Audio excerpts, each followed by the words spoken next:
பொட்டு வச்சு கேட்டா அவ கட்டு கல்லெல்லாம் கற்பு ஆட்டத்தோட கடைசியில் வந்து நினைச்சு பேசிக்கிட்டு ஏன் பங்கச்சத்தம் நான் நீண்ட தூரத்துல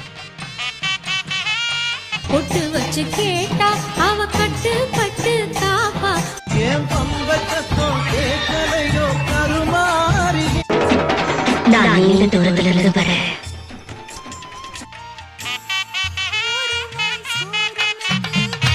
வேப்பல தோரண குளிர்ச்சியோட மேலத்தாள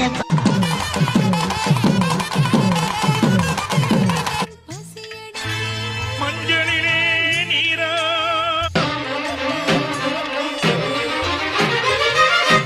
தள்ளிராத கண்ணு, வருகிற வெள்ளிக்கிழமை உன் வீட்டுக்கு வரலான்ட்டு இருக்கிறேன். கவலைப்படாதே மகனே, எப்போதும் நான் உன்னை கைவிட மாட்டேன்.